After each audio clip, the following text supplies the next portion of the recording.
Hello, everybody. Ella J here for a Wrestling Gal, and today I am joined by one of Australia's fastest rising stars, Lil Marz. How are you today?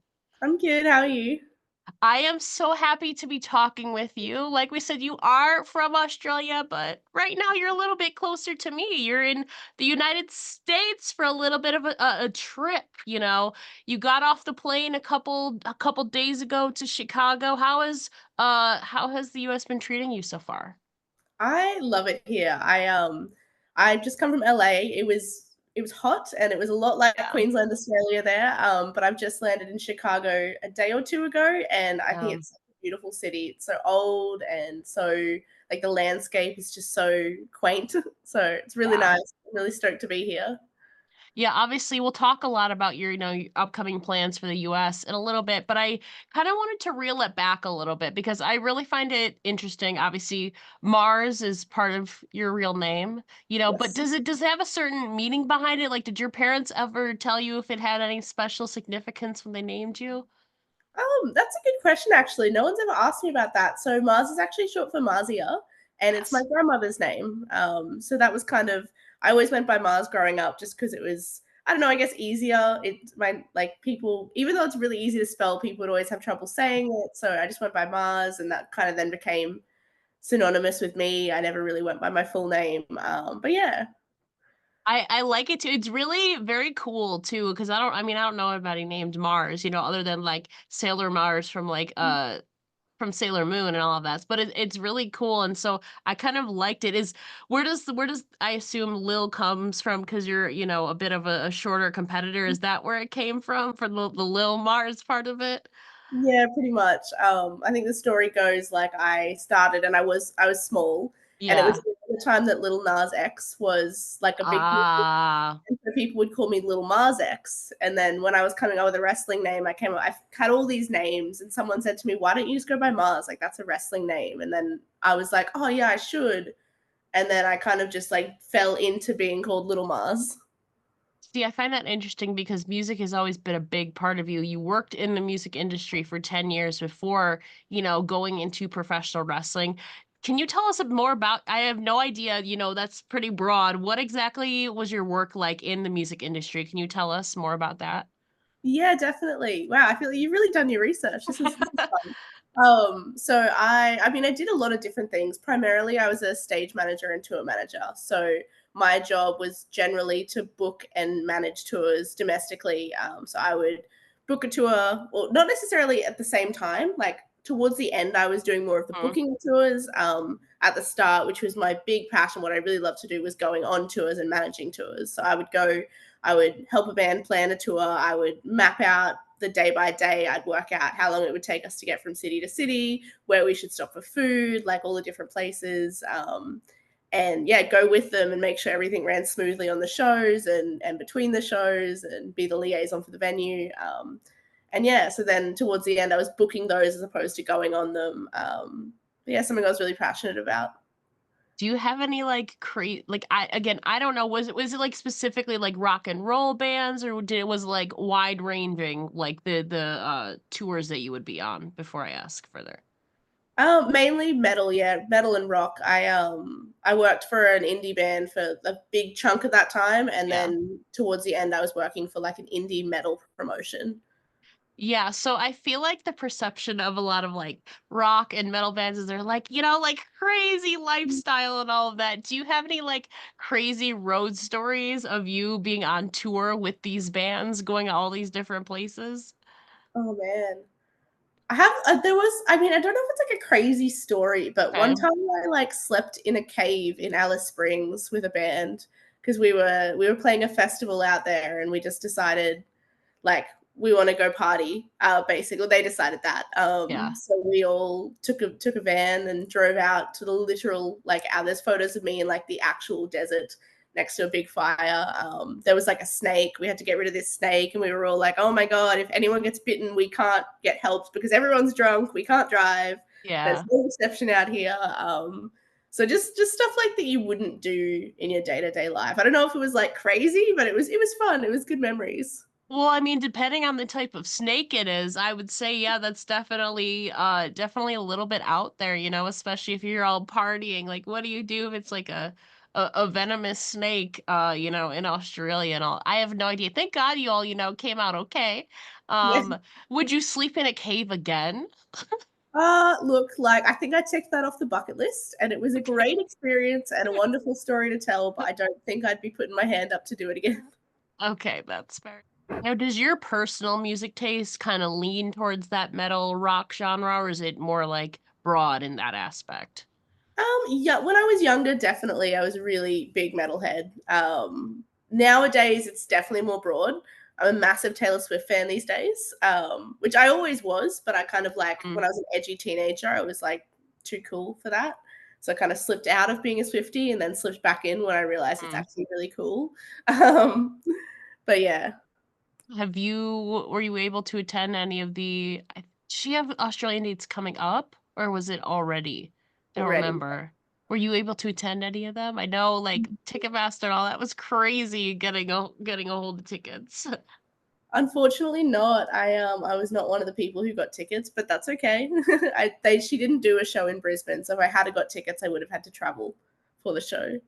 I mean, it would've just been like old times, minus you don't have to do any work, it's just for pleasure. It would've been like old times, but Yeah. yeah, I know friends who, like, were devastated that they didn't get, like, tickets and all. The pressure, I could not be able to handle that, honestly, like, the whole Mhm. Ticketmaster situation, but from what I've seen, for the big Swifties, it seems like, like a kind of a once in a lifetime, like a magical experience, I'm sure I mean, this is definitely not her last tour, but I know it's kind of winding down at the end of the year. I know towards me, because I'm about 2 hours from Toronto. I think that's one of her last dates on the tour is like the Canada dates. So it's crazy that it's winding down. It'll be like 2 years I almost. was gonna say, yeah, she's been on tour for so long. It's incredible though. I think it's insane. And they're like 2.5 hour shows, and she's doing them like 3, 4 times a week. It's like Yeah. how does your voice cope? Like if I sang for that long, I'd She have no. has to she has to have some, like, remedy or something, like, maybe it's honey or something, I don't know. She definitely has to have some remedy to keep her voice in check, so kudos to her, even if you're not, like, the biggest fan of her, I feel like you have to respect her, the hustle that she has. This girl, like you said, is, like, 3, 4, sometimes 5 shows a week. She's flying everywhere, and even during football season, she was still flying out to Travis's games. Like, she does it all. I completely agree. I've actually I it's pretty forward, but my thing is if you don't like Taylor Swift, you're a misogynist. You're straight up misogynist. You Because know what? like That's fair. that's exactly it's I mean, if you can't at least respect I understand if you don't like her music. I have arguments for that too.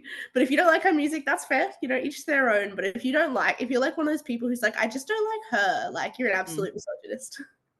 You know what? I think I can agree with that Yeah. take. I'm kind of so I was into like her like country era, her first album Fearless, Speak Now and Mhm. Red. After Red, I kind of fell off a bit. I know all the major hits that were on the radio, but after Red, I kind of fell off. She went more pop than folk, indie, a little bit of EDM, a little bit in there. She's kind of just everything now, but I still respect her and I do like some of her music. So I will never not be a Taylor Swift fan. I'm just not a big Swiftie, I would say. There's definitely people who are bigger fans than me. Yeah, I think there's an era for everyone, Yeah. I think what is so special about her work and the eras tour as a whole is like Yeah. there's an era that everyone at least had some sort of cultural impact on their like upbringing over the last like Yeah. 15 years. Yeah, it's funny talking about your specific, life and all of that. Obviously, you were on the road. You were a big part of the music industry for 10 years. Now you're in wrestling. If you think back to the younger Lil Mars, actual Lil Mars, Yeah. what did you envision the older version of you doing when she got older? Because I know you were a wrestling fan growing up, but obviously you got into that, after 10 years of experience in music. What was your initial dream? When I was like really like I think I went through different phases. Like when I was like really, really young, it was nothing to do with any of this. I wanted to be a scientist. I was like hard, like I'm gonna be a scientist, I'm gonna do all this. Mhm. Um, when I was like an edgy, like moody teenager was when I sort of found music and I fell in love with it. And I actually wanted to be a tour manager. I remember when I started doing it, a lot of the bands I'd work with would be like, Mm, "Man, I didn't even know that was a job when I was 15." And it's like, yeah, this is what I wanted to do. Like most tour managers kind of fall into that because they mhm. were something else and they got good at it, or they were like a Yeah. techie and they just were doing two roles. No, but like I actually wanted to be a tour manager. So that was like a bit of a dream come true. And that's sort of why when the time came to like hang up my boots, I guess in that it was okay because I'd lived my dream by that point. I'd done the thing I wanted to do, which is when I was able to revisit another dream that I had much, much younger. So when I would have been like 10, 12 tops. I remember saying to my mum, I want to be a WWE diva, to which a gymnastics coach, said, no, we're going to do pretty sports. We're going to do not that. um, which, fair enough, she was the one who would have to take me to the hospital. But yeah, I think when I did eventually get into wrestling, she was not surprised. She was terrified, but she was not Mm. surprised. You know, you talk about, falling in love with music and then falling, in love with wrestling, out of love, then back in love. Um, One of your first loves was The Undertaker, who was one of he's the guy who hung up the boots of my favorite of all time, Shawn Michaels, WrestleMania 26. Oh my God. Obviously, you loved WWE as a kid. What exactly drew you to The Undertaker specifically? Oh my God. You really have done your research. I don't even know Oh, where I I'm got going. more. Oh, this is so good. Um, I just love his aura. Hey, like even as a little kid, like I've got like, before I was into heavy music or anything like that, I was always fascinated by death and fascinated by, I don't know, I guess like the ceremonialness of death. Mhm. How cool. And I really love that he brought that to this character that was all of a sudden like palatable and lovable. Like I think I don't know, just really special what he was able to do with that sort of a character. Yeah, it's interesting too because a lot of people I feel like growing up at that age would have been like afraid of the Undertaker. Like a lot of people were afraid of what okay, I should ask though, what era of like Undertaker was this when you were watching it? Whether I don't know if it was like American Badass Taker, if it was like Darkness of Ministry, or if it was like 2000s like Ruthless Aggression. What era of Taker was this? I think my very first like look at the Undertaker was like late American Badass. Okay. And then just after that, I don't know what era you would call that, but the era just after that where he was like back to regular Taker, but kind of like glow up version. Um, Yeah, it would have been during the ruthless aggression era because badass or American Badass Taker was like 0102. yeah, So yeah, it would have been during the ruthless aggression era. Yeah, yeah, definitely. Yeah, it was like he was Taker, but he was like kind of less dark at the same time, at least not as dark as Darkness of Ministry and like 90s, yeah, Paul Bearer, Undertaker, yeah. um That uh, uh, said, more refined, yeah. yeah, more refined is definitely the word. That said, I remember being like 8 or 9, maybe 10, around that age, and my mum got me like an Undertaker DVD, and it was like Mm. all of his career up until that point, and I thought it was the coolest thing. And I used to watch it like weekly. So all of his career is definitely really special. Yeah, and having that connection, obviously he is retired now. Although is everybody really retired? We don't know. He did pop up at WrestleMania. Yeah, And like you mentioned, you fell in love with wrestling, you fell out of love with it, you kind of then fell back in love with it in your early adulthood when you started hitting the gym. What or who exactly revived this passion for professional wrestling for you? That's a great question. So I think it's like a little bit of a journey story there. So I started going to the gym.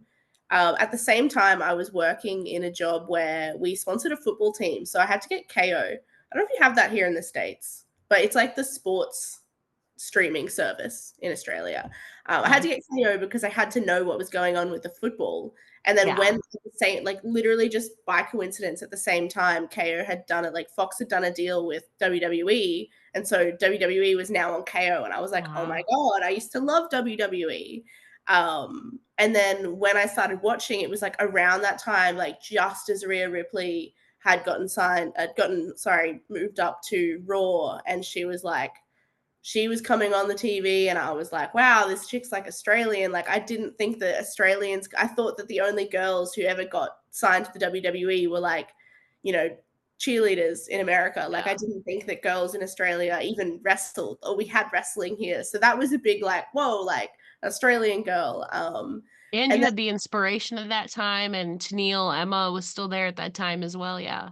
yeah, yeah, absolutely. And like your Indy Hartwells, Grayson Waller, like all of these Yeah, Australians were all of a sudden on WWE. When I was watching years ago, that wasn't a thing. The only people yeah. were like Americans, and yeah, with girls especially, they didn't look like Rhea Ripley. They were all like tall, skinny, blonde. Um, so yeah, that was kind of a thing. And then when it came to like actually starting, I had a friend who did it locally. His name's Cockroach Cojones. He does like a jail thing. I don't know how to describe it. He's it's crazy.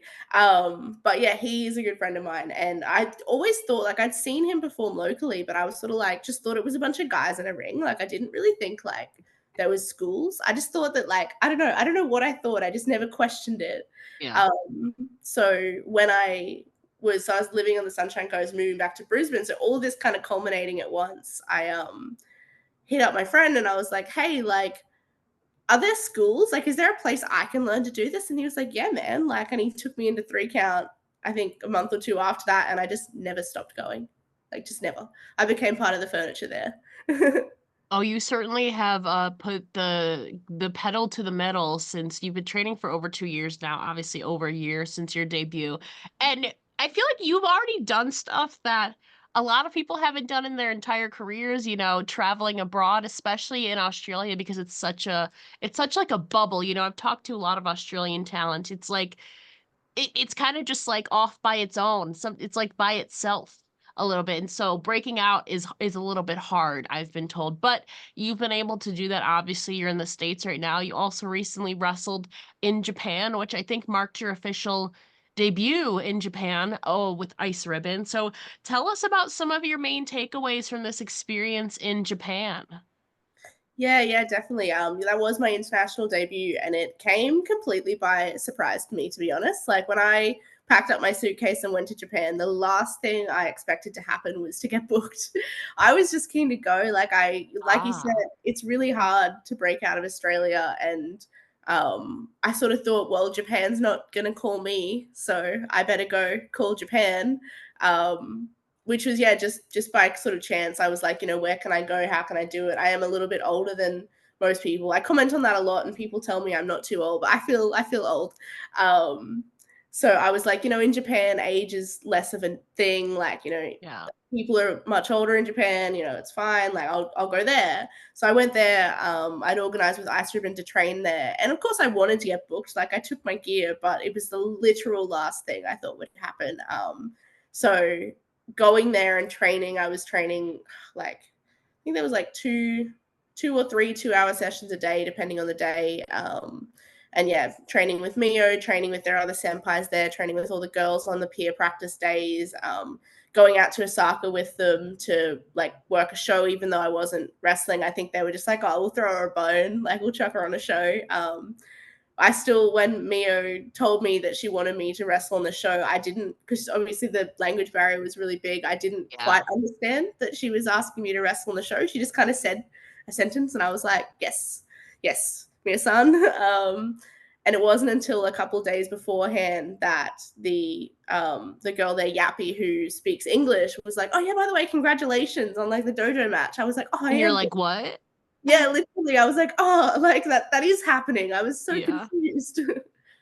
So yeah, it was awesome. It was definitely, I think, outside of getting to actually wrestle, which was an experience in itself, like it was really cool and a huge learning experience getting to wrestle and putting myself in a position where I can't speak to my competitors mid-match. As someone who notoriously forgets their spots, I rely a lot on speaking to my competitors, so I was forced to remember the entire 20-minute match.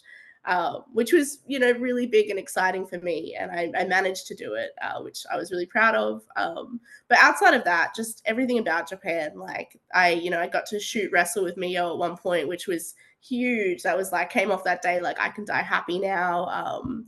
Getting to meet all the girls, like the culture in Japan is so so so special. Like it's I haven't been to many places around the world, but I don't foresee anywhere being like it. Like, it's just so beautiful. Like, on show day, you get to the dojo and all the girls start grabbing like their brooms and their like, stuff like that. And I was like, Mm, "Oh, what are we doing now?" And they're like, "It's chores time." And we all get out and we do our chores. And it's not because they have to. I mean, they kind of have yeah. to. But it's not because they have to. It's because they want people to come to their dojo and have a nice experience. And it's like, this is just so special.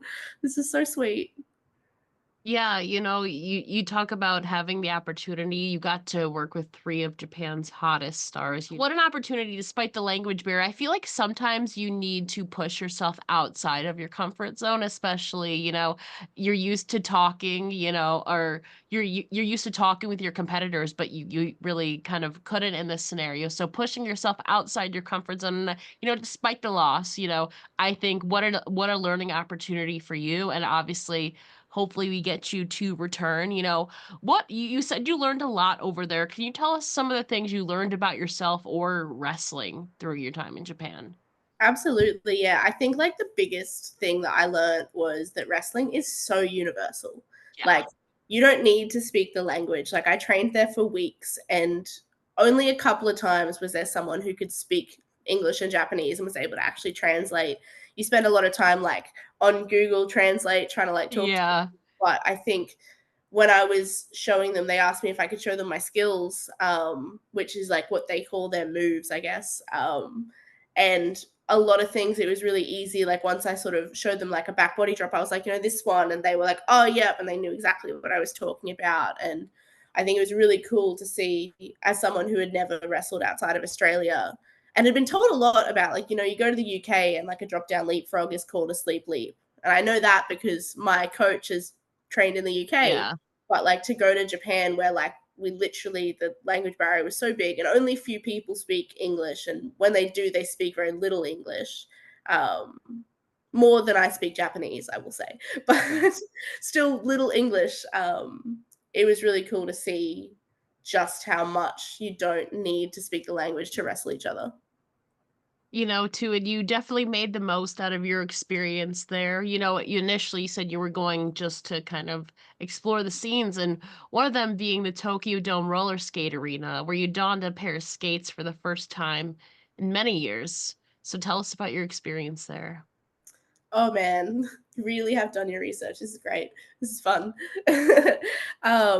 Yeah, so I went to the Tokyo Roller Dome. I was a roller skater. I've lived quite a life. I was a roller skater before I was into music, Same. before I Hmm. was into wrestling. I was a artistic roller skater. I was And gonna ask, what does artistic roller skating like encapsulate? What is involved in that? I think the best way to describe it is when you think of like figure skating, like ice skating, Yeah. it's like that, but on wheels. Okay. Um, so there's like four disciplines. There's free skating, precision, dance, and figures. I had to think about that. Free skating was my big love, and that's like jumps and spins to music. Precision was like teamwork, and then dance was like you would do like routines, but they were like set out routines, like foxtrots and waltzes, and but on wheels. And then figures is like going around in circles on these lines. So free skating was my favorite thing, and it was a huge part of my childhood. Like, I did it for like 6, 7 years, quite competitively. I spent most days of the week training, which is something I was able to carry on. I've always carried through my life now, is that kind of mentality of like, if you want something, you work for it. So yeah, I used to train like 2, 3 hours a day every day after school. I would have competitions most weekends. And it was something that when I got a bit older, when I kind of shifted into moody teenager, I held a lot of resentment for. I didn't feel like I got to have a normal childhood. So going to the Tokyo Roller Dome was like really, really huge. It was the first time I had skated in, I'm gonna say, like 8 years. Like And just for fun too, I yeah, think. Yeah. exactly. It was really cool because I saw a girl there who was like practicing her jumps and spins and stuff, and I was kind of like flicking around on my feet doing little, like, not nothing crazy, but just little things that I was like, "Oh yeah, I'll give this a try. I don't want to like hurt myself while I'm here to wrestle." But it was really, really special, I think, being able to go and do, like, re-experience that while I was there for something else, and be like, I actually love it's the same feeling of like being out on the roller skating rink, like rolling around, being so free is the same feeling as when you like fly from the top Playing with rope, the top right? rope, yeah. Yeah, it was nice, and it was really cool that I was able to just readily do that. When I saw that Tokyo had a roller dome, I was like, "This is my moment." It just like it's been I don't know, we're just gonna say it's been like 15 years at this point, I'm just guessing. Yeah.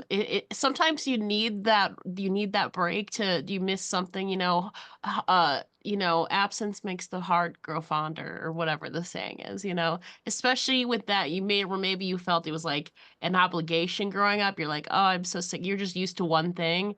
And then you're like, oh, I'm kind of sick of this. Sometimes maybe you need a little bit of a break for it, kind of like wrestling, to make you appreciate it more or enjoy it more too. And it's so funny though because you wrote too that you always used to draw roller skate after signing your name. Do you now draw a pair of wrestling boots or what do you do now when you're signing your name? Um, usually I just put a little heart. That's kind of my thing now, which is not nearly as exciting, but yeah, I used to always write Mars and then draw a roller skate next to it. That Yeah. was my signature. Yeah. It's funny, you have lived a lot of lives, You have roller skate era, then you have moody teenager, then you have, your crazy road stories in the music industry. And now I feel like you're kind of combining a lot of that into pro wrestling because it is an art, you're on the road, music is obviously incorporated into it and like your entrance song and all of that. What is the vibe of your entrance song, by the way? Because I haven't heard it. How would you describe your current entrance theme song? So I'm kind of currently in the middle of like a bit of a shift with that. So I Okay. started with like this very like happy boppy, kind of like whistly, I guess you could call it, song. Mhm. Um, and it was yeah, just very like aiming to go really, really child, like happy fun. I've actually had a friend recently, so he's also a wrestler, Tiamat. Yeah. But he kind of beefed it up for me. So I'm in the middle of like I wouldn't say like a character change, but sort of like a pivot. Like Little Mars needs to grow up, right? There's only Mhm. so many times you can do the little kid shtick before it's like, okay, like do something else. So yeah, I'm kind of in the middle, like, changing my gear slightly, still keeping the elements, the era, like the aura, sorry, of Little Mhm. Mars. But yeah, and keeping the music, but I had my friend beef it up. So he's put like a rock beat behind it, which is really cool. I used to like drive in from the playground. That was like my, you know, uh, Yeah. hailing from. Now I run in from the arcade, stuff like that. So I think in the next sort of year, I'll shift it again and go, more to like a anime sort of. I don't know what you could like. I think like Bring Me the Horizon Kingslayer, like that, but not as heavy. I think that's where I want to Okay. end up in the next like 6 months to a year. But at the moment, using kind of this like beefed up version of my old song to transition me there. Yeah, it's all about evolving and that's the beauty of independent wrestling is you have that creative freedom to, try out stuff. If it doesn't work out, then you can just scrap it. If Yeah. not, you stay if you find something that sticks, you can stick with it or you could always tweak it or refine it. Like you said, you're just evolving, Lil Mars is slowly growing up, as the years go. But, you say it's kind of a work in progress, but obviously a big part of your character is your presentation, including your ring gear.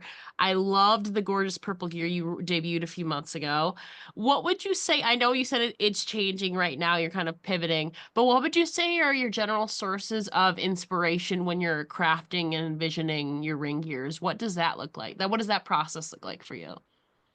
Yeah, I think like the Pinafore like overalls look was definitely like it's a bit of a fever dream, to be honest. It was like how can I make wrestling gear look like overalls? Because I Yeah. originally was like, can I just wrestle in overalls? And I was like, no, I can't. I mean, I could, A but it little bit more country. You're not really a country or western gal. exactly, like, it's kind of, like, ambiguous, and also, like, it would be Yeah. pretty uncomfortable, and, like, if something comes undone and, like, then Yeah. it becomes dangerous, that's flicking around, so I Yeah. was like, "No, I can't do that." So, yeah, I had my initial set of, like, overalls gear. I basically just went to the gear maker, and I was like, "Can we do this?" And she was like, "I think we can." And she came up with, like, a cool idea for it, which then I took that idea to my next gear maker and was like, "This is where I'm at. Can we elevate it?" And she was the one who made the purple one that I've got that I debuted a few months ago. Yeah. And she kind of elevated it. So she took like what was like a rectangle pocket and made it like a pentagonal pocket, which was like that kind of little bit extra. She added the frillies on the pants and just, yeah, stuff like that to make it a little bit more just, yeah, elevated and fully realized. And they're kind of the elements that I'm taking with me. So probably won't, I'm sad to say, because the pocket is real. I love the pocket, Yeah. but I am probably going to retire the pocket over time. Same. The frillies will stay. We love the frillies. Okay. Okay. I'm curious from your perspective, you're looking around, you've been to Japan, Australia, you're in the US now. Who would you say has the best ring gear game or aesthetic today in wrestling? Ooh, that's a big question. Oh my god. Um, I feel like you can't. There's a couple. I just think about Australia because I'm not super super familiar with. I mean, everyone in Joshi Pro Wrestling in Japan has incredible gear. I'll I say that. know. Like, Hmm. that's a whole world of its own. If we're talking Australia, I think two people you absolutely can't go past are Charlie Evans. She is an Yeah. icon, like a fashion icon. And I've got a lot of love for the things that Aisha does. Like I think like she's got her style and she does it well and she does references, but she does it Pop always. culture, yeah. Yeah, and I love that. Like I eat that up so much. So I think they would be my two. Would you consider, obviously, it's very broad, but have you looked towards any like pop culture, like references or icons or time periods that you may consider for future years?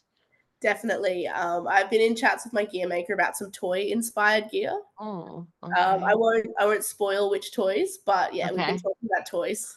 Ooh, I feel like not that you would go this route, but like some fidget spinner. Replace your pocket with a fidget spinner. I'm just playing around. Did it? That's more like robotic. Yep. But who knows? There's a lot of things you can do. That's very kind of abstract. But like we said at the beginning, starting to close things out. You're currently in the United States right now in Chicago. What are your plans, goals and plans for this trip to the US? That's a good question. I think like I kind of came here very similarly to Japan with like, I've got my gear packed. I don't really know Yeah. what's gonna happen. I didn't go out and try and get booked. I sort of just reached out to a bunch of schools to train. And so it's sort of like I just want to network and train and just see what the landscape of the US is about. Because I'm from Australia, like you Yeah. said, it's a bubble. And it's like a bubble that I've only sort of just got my head around too. So I feel like yeah, I think that I've got a lot to learn about how it works here and kind of where I fit in here. Like when I Mhm. went to Japan, I knew that the whole like child gimmick thing that was going to really Mhm. work because they like gimmicks. Whereas I think here in America, it's a little bit less like they might like the gimmick, but I think if I went too far, it would be like that's too Yeah. easy for us, right? So kind of just seeing where I fit in and training and meeting people is the whole goal. If I manage to score a booking, then like I said, I've got my gear, but that's not what I'm here for. Now, I'm curious, I don't know how aware you are of the United States scene, should you get a booking, are there any performers within the states that you're kind of keen on potentially working with? Ooh, I mean, there's ones that I don't think would happen on this trip. I'm a really big fan of Kylie Ray, which is actually why I'm here in Chicago. I feel like by the time this comes out, I'll have met her, and so I won't be so embarrassed to have said this. She's a But sweetheart. yeah, I've heard she's really nice. I literally wanted to come here so I could tell Kylie Ray that I love her, and if I ever got to work with her, I'd be so stoked. Mhm. Hmm. We could be a tag Hopefully. team. We've got like similar things going Yeah. on. That's cute. Could do her thing. Hopefully, Chicago is such a hub, a hot spot for professional wrestling. There's freelance, there's AAW, there's Dreamway. There's so many amazing promotions out there. There's Black Label Pros, sometimes Indiana, Chicago area. There's a lot of promotions out there that you could potentially work with and network. So hopefully we get to that match with Kylie Ray. If not, at least you get to meet her. She's fresh off. She's now a mom, and she's now back in the wrestling scene. So Ah, hopefully we get some interaction with Kylie because she's amazing. But before we let you go, can you please share where the listeners can find you online and support you? yeah, definitely. I think the best place to find me is through my Instagram, which is at Lilmzz. Was Yeah. easy. Well, Lil Mars, thank you so much for joining me here today. It's been an absolute pleasure, and we wish you all the best of luck and fun during your trip to the States. You'll have to check in with us afterward to let us know how it was. And follow along too on social media because I'm sure she's going to be posting along her trip. Thank you so much again. You. Thanks for having me. It's been such a pleasure.